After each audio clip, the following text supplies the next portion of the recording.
Now's a good time to remember where tequila's story truly began. In 1795, Cuervo invented tequila. Cuervo. What are you doing here? Cuervo. Anytime someone says Cuervo, I show up. Well, I do know that to be true, but even during ad reads, like... Cuervo. I think you could lay out, especially for one of our great partners. Sweet, delicious Cuervo. Since then, Cuervo has stayed true to its roots. The same family, the same land, the same passion. Cuervo. So, enjoy the tequila that started it all. Cuervo. Cuervo. The tequila that invented tequila. Proximo. Cuervo.com. Please drink responsibly. Cuervo. This episode is brought to you by State Farm. Knowing you could be saving money for the things you really want is a great feeling. Talk to a State Farm agent today to learn how you can choose to bundle and save with the Personal Price Plan. Like a good neighbor, State Farm is there. Prices are based on rating plans that vary by state. Coverage options are selected by the customer. Availability, amount of discounts and savings, and eligibility vary by state. Welcome to the Big Suey, presented by DraftKings, Why are you listening to this show? the podcast that seems very similar to the other Dan Le Batard podcast. I'm sorry, I'm not going to apologize for that. In fact, the only difference seems to be this imaging. I have been tempted in restaurants just walking past tables to grab somebody's fries that if they're just there. That hasn't happened to you guys? I've done it. And now, here's the marching man to nowhere, Fat Face, and the habitual liar. This episode is presented by DraftKings. DraftKings, the crown is yours. Chris Cody, I don't know how you guys feel about the folks like Ethan or, for example, Jason, the director Jason. He has suggested that this not be a Shirt Tuesday. He has suggested that because Mike Ryan is jealous of Billy Gill's Wild Willie Wednesdays, that Mike Ryan should have his own branding on Mondays. And Jason came to me today, he's never done this before, and said, I have my own branding. Can you put that up somewhere, Jason? Can you put that up so that Mike can see that we now have mild Mike Ryan Mondays or whatever it is that your branding was for this segment? Not that. Not the hockey show. Guess everyone's an idea man now. Yeah, we'll get back to that in a second. It looks there it good. is. There It it looks is. good. There it is. It's a bit of beef jerky of some sort. And it's Mild Mike Monday. And this was Jason's idea, everybody. Jason's idea. I see what they're going for with that sauce packet. I won't say the name of the company. How are you liking that, Mike? We all know what company he's going for there. Is that the branding you want, Mike? Jason was working on it all weekend. I don't like it. Okay. Yeah, so so much we for that. won't do that. No. Billy doesn't like Wild Yeah. Wednesday. We can't win around No, here. he approached me after the last Wild Willie Wednesday. He's like, "Hey, I know they were joking about it, but I'd really like to do this for you." I'm like, "No, thanks. I'm good. I don't." Above and beyond. He I did said- it anyway. He's like, "No." So I don't get mine. Like Manic Mike Monday would be something. I don't want a day. But Mild Mike? Like, why good. Mild Mike I Monday? think because he's trying to go the opposite of wacky. I'm good. Yeah. I don't need a day. Thank you. Cut to Jason. Take. All right. Take 3. Today's a good day to listen to me. Take it off. Just take it down, please. I like it. Thank you. It's growing on me. So we will get back at some point to Mild Mike Monday. But right now, it's Shirt. I mean, you guys haven't been listening today. Clear it. Right now, it's Shirt Tuesday. Greg Cody, I want to just marvel at Roy. You guys did understand. You guys saw that in the second clip that we played, Roy never stopped talking, and you heard not one single word that he said. Roy was trying to broadcast through the delirium, and Roy, did you get a word off that anyone heard? A word. I don't think I heard myself. It was so loud in there. Okay, but so what got achieved there? Probably nothing. You get the ambiance of the place that we're in is the Dead Flamingo, formerly known as Casa Tiki. Thank you for housing us for the live stream. But it was loud. It was I just could not hear myself talk. Roy, that's where you got to lay out the great broadcasters. Let the crowd tell the story, right? All of a sudden, you hear the roar of the crowd. Once it simmers down, all of a sudden, Brad Marchand scores. Well, I'm no Doc Emmerich, so yeah, you're right. But how does this work, though? Has Casa Tiki or the Dead Flamingo ever had quite this much hockey in its bones? No, I don't think so. But I was watching videos. I don't think I've ever seen so much ass being thrown. Place was electric. There was a lot of Dano. ass being There's thrown. nothing like the Dead Flamingo on a Friday Roy was night, throwing baby. ass. It was Trust crazy. me. Wait a me minute. too. Ass was being thrown? Yeah, Roy was throwing ass. I thought that the Panthers took ass. That's what Zaslow talked about. I don't want to. We've covered this on Mystery Crate. Roy doesn't wear a wedding ring, so it's get confusing out here sometimes for the ladies. Roy doesn't wear a wedding ring? It was stolen. That's what he says. How long ago? But you The should, wedding day. but you should see him out in the wild. When did you get married? I don't know. 2014? We've done this story before on the show and on Mystery Crate, but we can You rehash. can't if go you guys get would another like. one. It's only one. Only one. I'm with you, Roy. I feel you, dog. 15 years. Yeah, you don't need it. Yeah, that's true. I don't need it. Yeah, don't need that's it. absolutely true. I bring that up to say sometimes on a Friday night when Roy's out, people get confused. Start throwing it. Chris, just so that you understand, okay? Even though the story's been told by Roy twice, to some it might be a new story that he had his wedding ring stolen on his wedding day, perhaps not to just be skipped right past, because it does make us want to ask follow-up questions, right? Like on your wedding day, I'm guessing you immediately get in trouble with your wife. No, because her ring got stolen as well, and my ring got stolen. Apparently, I was followed home, and she was followed home the night before the wedding, and somebody broke into our cars. Because we were all at this wedding, and if you guys all remember, it took a while to start. And it was because they were looking for rings. It's a horrible story. It really is. Truly horrible. Awful. And he's been married for like 9 years. Just like, I'm not going to, it got stolen 9 years ago. It's kind of beautiful in a way. It's like it's the material things of the world don't matter. They got married, and I don't know what they used its substitute for a ring, but it could be a really beautiful story. Well, and that's why you don't replace it, because nothing matters to their relationship other than them, Roy. I'm fighting for you, baby, because you're in a bad way. Oh, come on, man. I'm fighting for you, baby. Well, I did go to the Walmart next to Hard Rock Stadium and bought a replacement ring for real cheap. It's where you go. Okay, that just hurt my heart. Put it on the poll at Batard Show. No, I don't want to be classist about this, and I don't want to be elitist about this. Okay, but I just don't think Walmart with engagement rings, and I may have this wrong. This may be just I haven't been in Walmart in a while, so I don't know what their jewelry situation is. You asked like a cashier, like, where are your wedding rings at? Yeah. That's exactly what I did.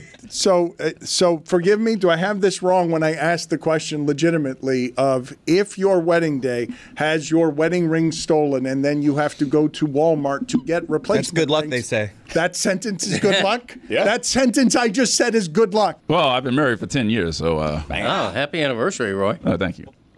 So she wears a ring, but you don't. Correct. I've asked her, hey, maybe I should get a wedding band. I asked her this like 3 or 4 times in 10 years. I'm like, no, doesn't matter. Yeah. It doesn't matter. I don't wear a wedding ring. What's the big deal about a wedding ring? I need a reminder that I'm married. And you're fighting them off too, though.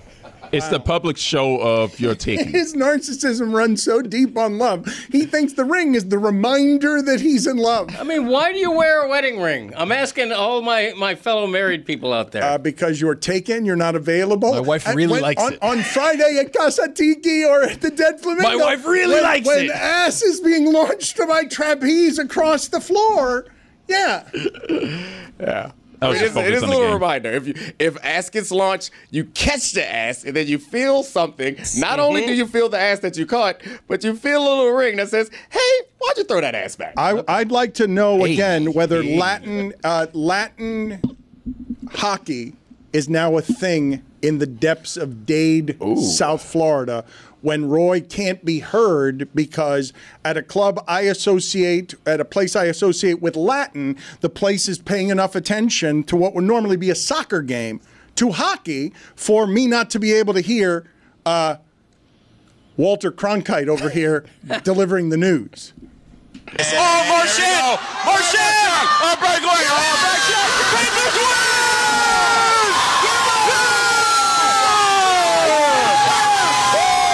You heard Ethan, though.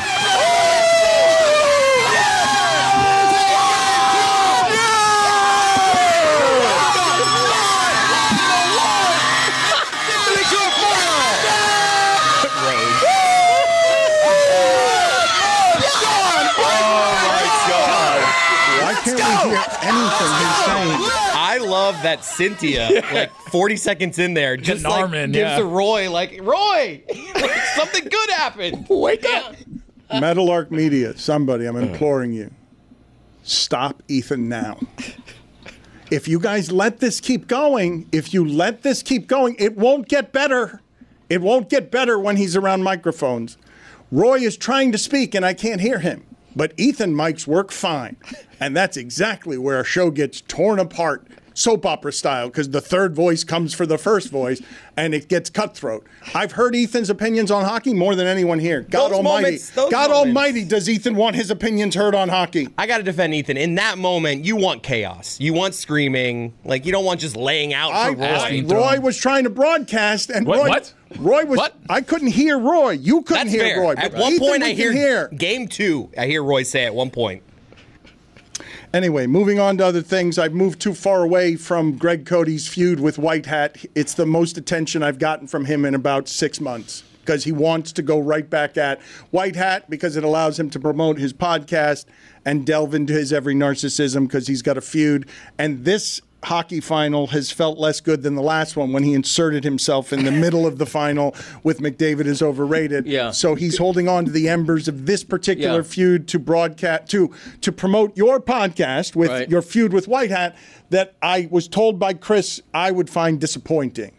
That I would find your feud with White Hat to have died a little bit on your podcast. I would say that because Dan, Dan, he likes to, when he gets people like, hey, like you guys were, they both said things. That's a good point, Greg. There was a lot of, I see your side of it type stuff. Look, they were cowards. The What Chaos podcast, they were cowards by not inviting me on to defend myself. So being the bigger man, I invited White Hat onto my podcast in the episode that dropped today, and we had a conversation. I think at one point he did reluctantly apologize for having called me senile. I mean, you also praised Connor McDavid, so you guys were both kind of like, I see your side a little bit. Yeah, I praised Connor McDavid like I always do as a prerequisite for saying, but he's still McOverrated and will be until he wins the Stanley Cup. Has he won the Stanley Cup yet? No, I don't think so. It's so great. Him being defiantly stubborn on, well, my point's not wrong yet. No, it isn't. And as a matter of fact, is righter and righter with every step he takes closer to not winning again. But now, had they lost the other night and they're down 2-0, I might not be quite as loud on the subject today, to be perfectly frank. The one thing I do want to play from this was our promo video that we put out. I guess Yeti did this this was a good job by Yeti, without even talking to me. He had my dad, hey, go in the garage, do some promo talk. I'm going to put together a thing. So I want to play our promo video for White Hat versus Senile Old Man, and I want you to tell me how many beers my dad's had. That kind of thing. I wanted to have this guy on the show, and respectfully, that kind of thing. I would have put 2 forks through my eyeballs. Pete Blackburn, it is time to dance to the music. You went on your podcast and called me a senile old man. But he's a senile old man. Okay, you know what? Because you didn't have the nerve to have me on your podcast to respond to that. And I would have put forks in my eyeballs and spoons straight through my ears. So, here's what happened. I demanded that you be on my podcast to dance to the music. Dance to the music. And that's happening when we drop Monday morning. Will you apologize? I doubt it, but let's find out. It's a good promo. Great job by Yeti. Yeah, good job. Your tongue is pretty heavy. That was great. That part's great. Blackbird singing. I am mortified by the shape of your garage. What the area you're prowling around exposed with, brick back there. It's so disgusting. I know the door could use a paint job. I need that door. The paint has been coming off that door. No, that door has looked like that for 30 years. That's a door? Yeah, David Dorr. Roy's. If you have to explain it, David Dorr, Roy's. No, you can't. It can't be. You have to explain it. That is a bad door. Greg, how are you not embarrassed by this? Yeah. Chris, how many beers had he had when he did this promo? I don't know. Why would he even say that? Was I slurring my words? A little bit, yeah. Your tongue was heavy. All right, let's watch this again, this wrestling promo. This is the height of it. It doesn't get better than this. But look at the whole garage. Do me this favor, okay? Try not to be distracted by his bloated, drunk face. and his just general narcissism. He's not denying it. He just sat back and took that accusation. Dad, did he have you do that yesterday afternoon? Greg, how many beers? How many beers? My man. How many beers in? I can't remember. I don't keep track. All right. Put up with my wife. I wanted to have this guy on the show, and respectfully, that kind of thing. I would have put two forks through my eyeballs. Pete Blackburn, it is time to dance to the music. You went on your podcast at the garage? and called me a senile old man. But he's a senile old man. Okay, you know what? Because you didn't have the nerve to have me on your podcast to respond to that. And I would have put forks in my eyeballs and spoons straight through my ears. So, here's what happened. I demanded that you be on my podcast to dance to the music. Dance to the music. And that's happening when we drop Monday morning. Will you apologize? I doubt it, but let's find out.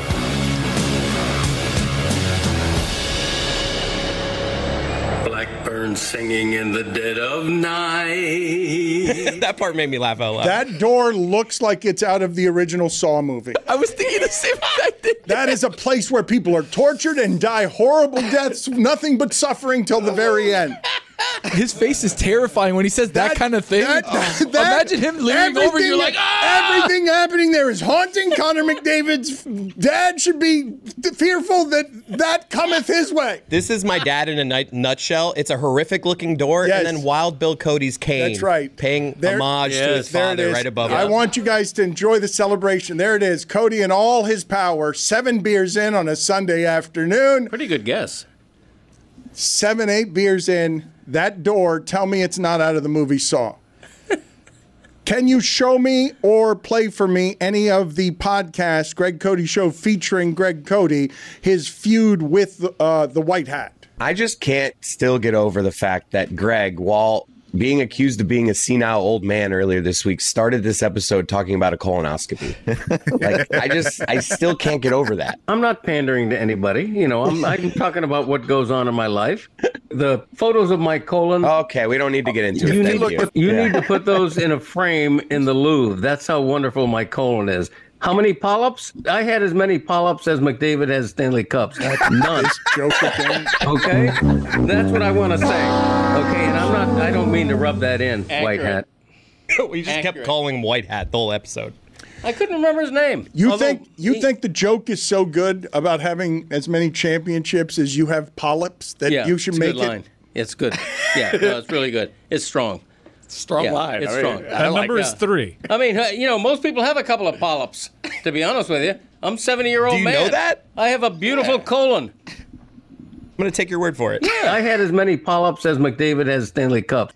It's a fact, Jack, right there.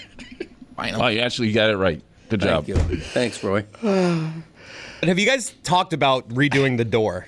Like, has there been a conversation about redoing that door? No, there hasn't. I know. I like it. Like, it would be weird. This ambiance. It's a garage for a man to be manly in there. Yes. Like, it looks, in the picture of him, he looks like a deranged cassowary, and it makes me so happy. Thank you. Look at that, man. I think. Howdy, folks. It's Mike Ryan. Now, if you've been listening to the show a lot lately, you've heard so much playoff talk. Playoff hoops. Down here in South Florida, we're especially enamored with playoff hockey. It's not just limited to the playoffs. Motorsports, tennis, golf. It's truly one of the best times in the sporting calendar. And with the weather outside warming up, it's just perfect to hop in a pool, maybe grill up some food, but most certainly crack open some Miller Lights. I just described a pretty perfect day, didn't I? And it culminates with Miller time. There's something about a perfect grilling day. The sun's out, friends show up, and that first sip of Miller Lite just hits different. I've been stocking up the cooler with it for years. This year, Miller Lite turns 50. That is 5 decades of cookouts, laughs, and ice-cold moments that never miss. And if you've listened to the show for its 20-year existence, you know this to be true. Miller Lite. Great taste. 96 calories. Go to MillerLite.com/Dan to find delivery options near you. Or you can pick up some Miller Lite pretty much anywhere they sell beer. Cheers to 50 years of Miller time. Celebrate responsibly. Miller Brewing Company, Milwaukee, Wisconsin. 96 calories and 3.2 carbs per 12 ounces. We all think we know where our money's going until you actually look for it. And it happened to me between food delivery, teething rings for the baby, random Amazon orders. Life and things add up fast. That's where Monarch Money comes in. It's like having my own personal CEO, but one that doesn't judge me for ordering sushi 4 nights in a row. Listen, my wife really likes spicy tuna right now. What do you want me to tell you? Monarch brings all your accounts, credit cards, and investments together so you finally get the full picture. We started using it to track our spending and set goals that feel real. And you can see everything clearly, what we're spending, what you're saving, and what you should be doing. And it's not about restricting you, it's about helping you build the life you want. Whether you're juggling money solo or trying to get on the same page with someone else, Monarch makes it simple. It's why over 1 million households are using it and why the Wall Street Journal named it the best budgeting app of 2025. Get control of your overall finances with Monarch Money. Use code Dan at monarchmoney.com in your browser for half off your first year. That's 50% off your first year at monarchmoney.com with code Dan. Look, as a small business, we don't get to clock out, ever. We're always on, nights, weekends, holidays. So, when it came time to hire someone, we couldn't waste time. We needed help. Real help. Not Stugotz knows a guy help. We used LinkedIn Jobs. And we'll be honest, we didn't expect it to be that easy. We posted the job for free. LinkedIn basically held our hand and wrote the description for us. Next thing you know, candidates, qualified ones, not resumes written in crayon, real people who want to work. Imagine that. LinkedIn gives you all the tools, deep insights, easy filtering, one place to manage everything. We even threw the little hashtag hiring frame on our profile picture, doubled the number of applicants. Now we're part of that 72% of small businesses that say LinkedIn helps them find high-quality candidates. Post your job for free at linkedin.com/DLS. That's linkedin.com/DLS to post your job for free. Terms and conditions apply. Don Batard. I took my son to the barbershop to get a haircut, and my man gave out some limp dap. Oh, no. Oh, damn. Stugotz. I disowned him. I threw him right under the bus. I was like, whose kid is that out here dishing out limp dap? This is the Don Batard Show with the Stugotz. I want to get back to, for a moment here, because of how much I enjoyed the weekend, just sports being maximum sports, and specifically what tennis does at its best, because there are no teammates in tennis. After 5 hours, no one's coming to help you. You're in a historic match, and it's gonna, you're in what you're in the middle of. And I can tell you the stories back to heavyweight fighting, George Foreman, Muhammad Ali. All of sports leadership throughout time will tell you that the other person wants to quit too. The test of wills that is 5 hours in, you're tired, but you want something just as badly as they do. It stops being physical, becomes some sort of mental, meditative state. And I would assume the very best of the best love it there. Yeah. Love it. We've just been talking about the theater, but there are some people in our audience that are hearing about this match and how good it was via our show. And we must tell the audience that Sinner had triple match point 3 hours into this match.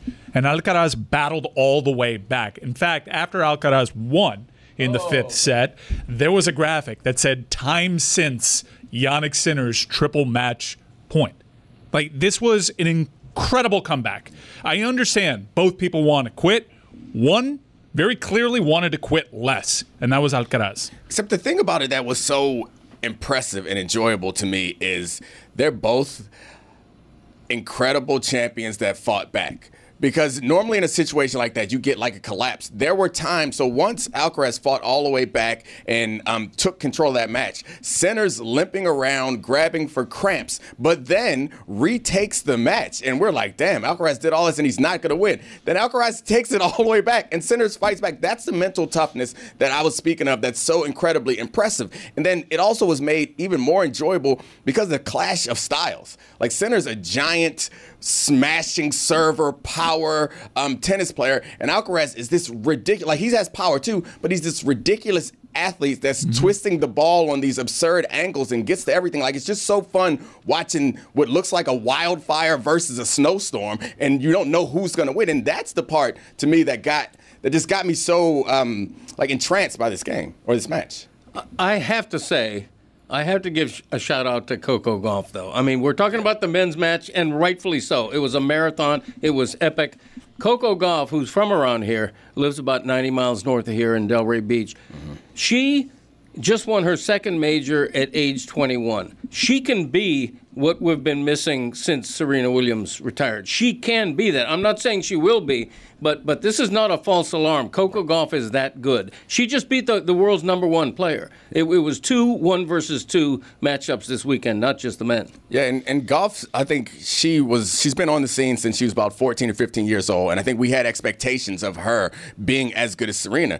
And again, I hate to keep harping on this mentality stuff, but particularly in these individual sports, for someone that young to deal with the level of disappointment and frustration that she's dealt with, and we've seen other athletes and tennis players specifically not be able to deal with it. For her to still be around and not have reached this Serena level and still be competitive, and in a match like yesterday or the day before where the wind is blowing, it's a tough situation, and it essentially broke Sabalenka, she still fought through. I wanted, though, to address what you're saying there, expected to be Serena. Like, that needs to stop. We shouldn't do that to anybody. Like, that's You really shouldn't do that to anyone. To anybody. It's an unreachable standard. And it hurts Agreed. WTA. It really does. I mean, just that can't be it. Like, we're going to go ahead and concede, yes, that's the most powerful force I've ever seen in that sport. Totally changed it in terms of it becoming a power game. Because it's not like Sabalenka's not playing power. No, she's strong. But I think today's story is going to be, instead of about Gauff overcoming that strength, Sabalenka sore loser. And so now a women's match that pales to the men's match only because the male's match was epic for all time. Yeah, probably the second greatest men's men's But no, what happens is Coco Gauff's winning gets lost in that. Right, yes. Like, can't even get out of the tennis thicket of being celebrated the way that it should be for someone who can never and will never be Serena, no matter how much she wins, because that ain't fair to do to anybody. But to make clear, when I say she can be the next Serena, I'm not counting majors. I don't mean she can win 15, 20 majors. What I mean is I think she has a chance to fill the vacuum and become the acknowledged face of American women's tennis. I think she has that.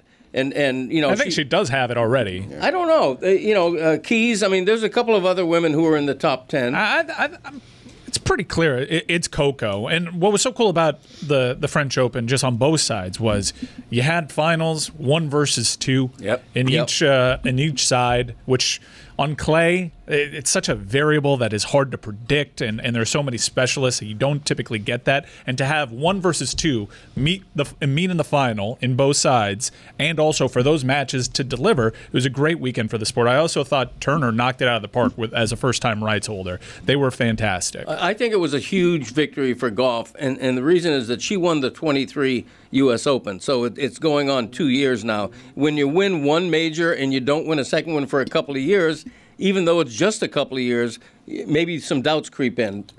So the fact that she won that second major, I think, is huge for her. Sabalenka was on incredible form. She was absolutely mowing through people, winning tournament after tournament. So for Coco to stand in front of that and take Sabalenka's best shot and make Sabalenka seem like a sore loser, which is also changing the narrative. Remember the Olympic moment that Coco Gauff had where she kind of gave off sore losers. So for her to come out of that and put the shoe on the other foot, and for Sabalenka to have this moment, honestly, it's a little disappointing because I think both are great. It was big for tennis, too, not just golf. Oh, yeah. I mentioned golf? No. I'm sorry. It wasn't you. It was a great golf weekend as well. Canadian Open. Was it? I want to get back to Coco Gauff here, explaining that this trophy is a little small. It's a bit like a water bottle.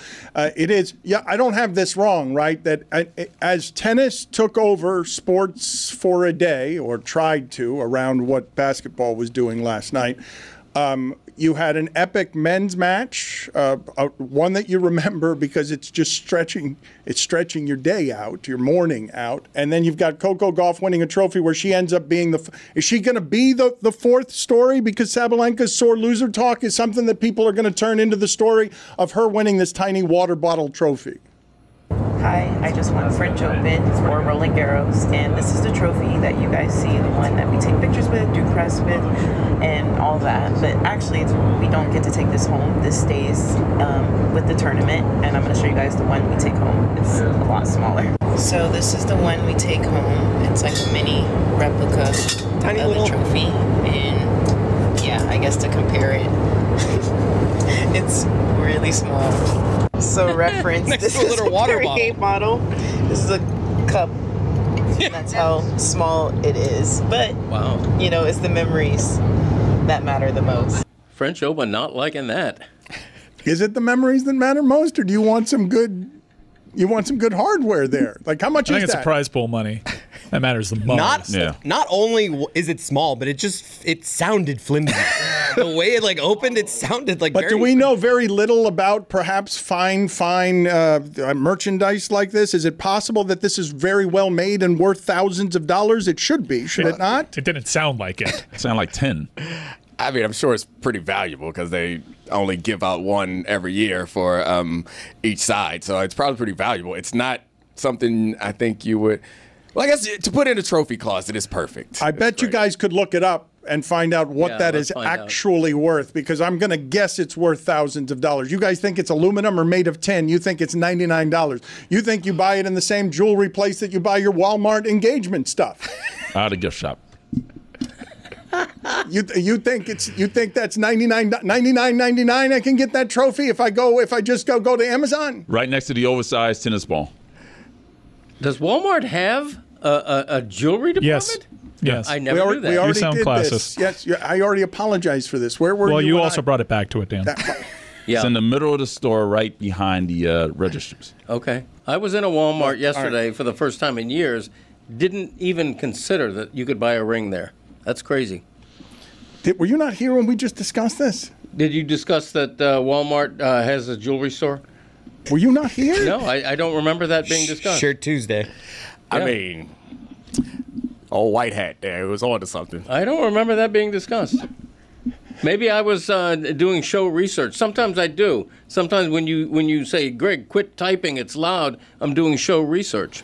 But he's a senile old man.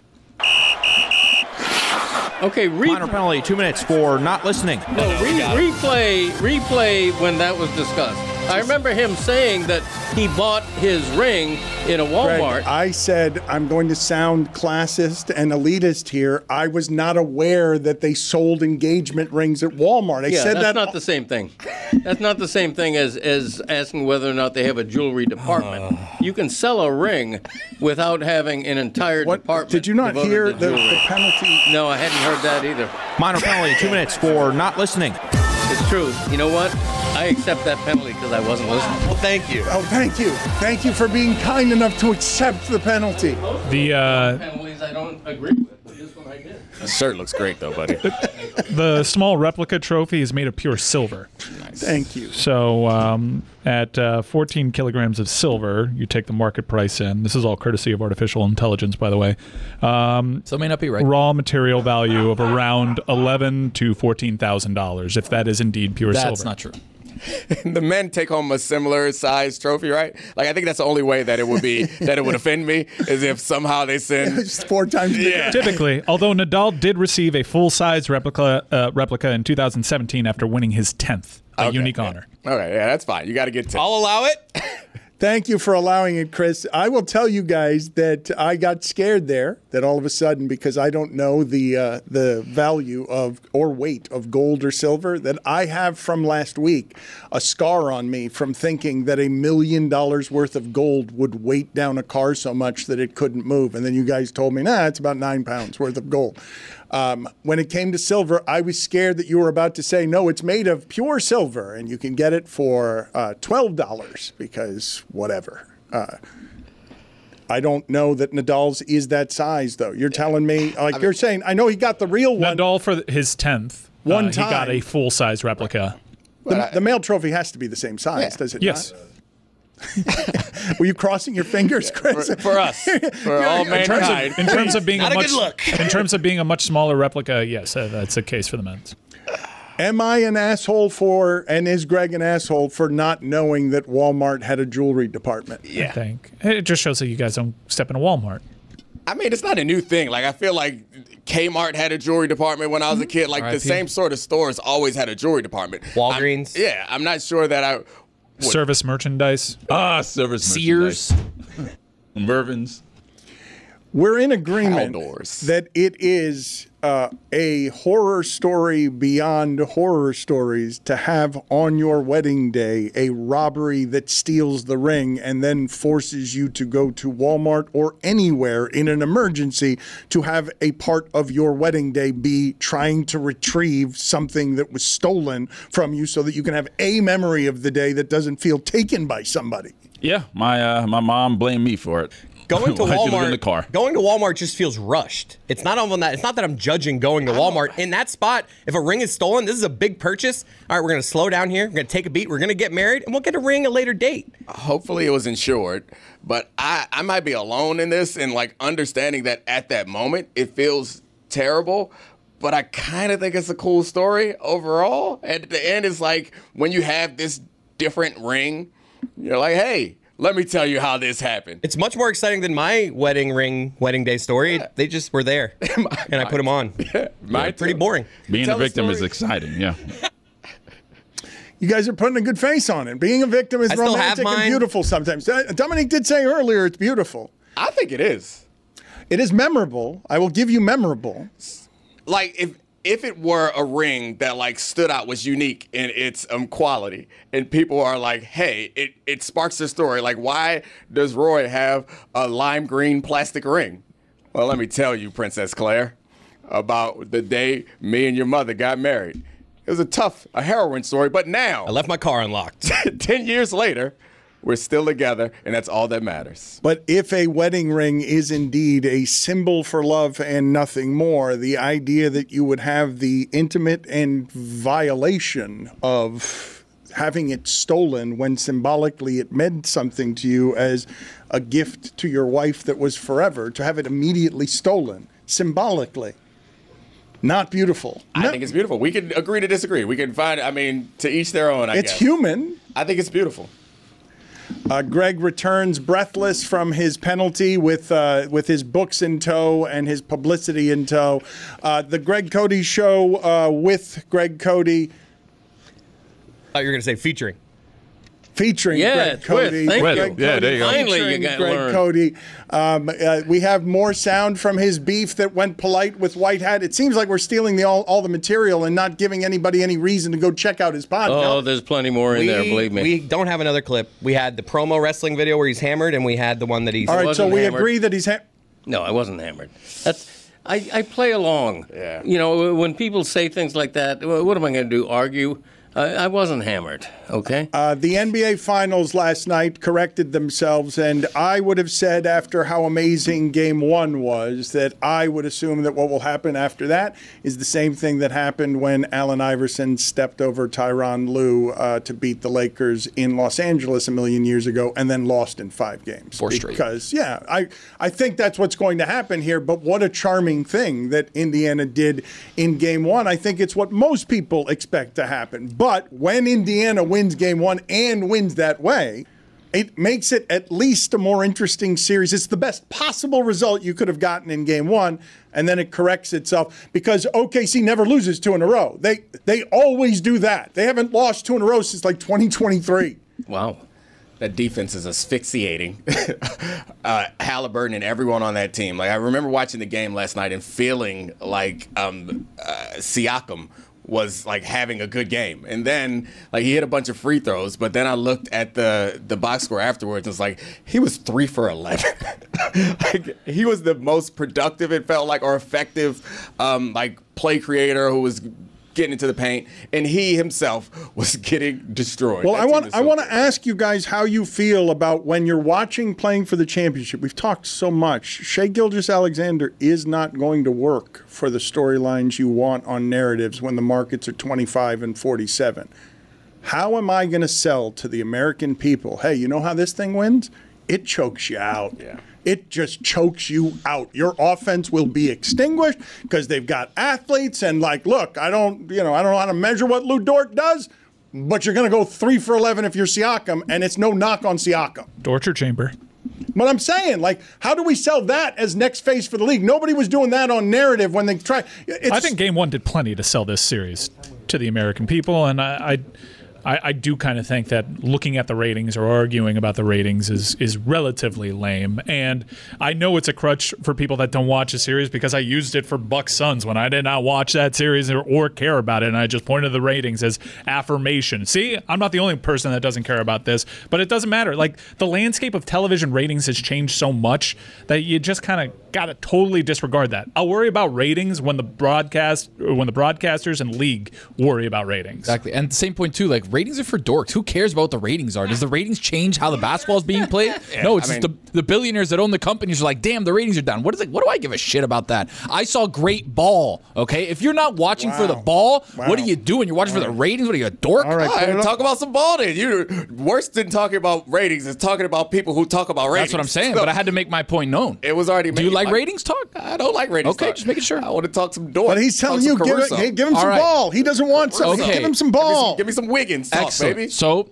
what do the Pacers do better than anybody else in the league except for Oklahoma I'm not here City? to take a quiz. Exactly right. They come back. Well said. Not only do they come back, they use their bench great, right? You can look at 8, 9, 10, 11 guys on that Pacer team, be like, they can score, they can do their things. Who does it better? Oklahoma City. They finally showed it yesterday. Aaron Wiggins with 19 points, Caruso with 20 points. You have all these scores that come out of nowhere and fill these roles, and then you have SGA who's just efficient and quietly putting up 35 points a game, where it's like, oh, okay, this is really easy when you pair that with the best defense in NBA history. I know he had the moment game one, but it seems as though Halliburton against his defense is having a really difficult time, dude. 2 games in, and it may be too much to overcome. That being said, they did steal one on the road. That's all you got to do is steal one. Yeah, and like Zaz mentioned on Friday, no matter what, they're going to have a game where we can level this thing up 2-2 back home at the very least. Halliburton didn't even play that well in game one. I think he had like 15 points. He just happened to hit the game winner. But I will say Gilgeous-Alexander to me is a a breath of fresh air. He's a breath of fresh air. I love his game. I love that the MVP is a mid-range jumper guy who gets to the foul line. We're not always talking about threes, draining threes. He doesn't care that much about threes. Wonderful. Good for the NBA.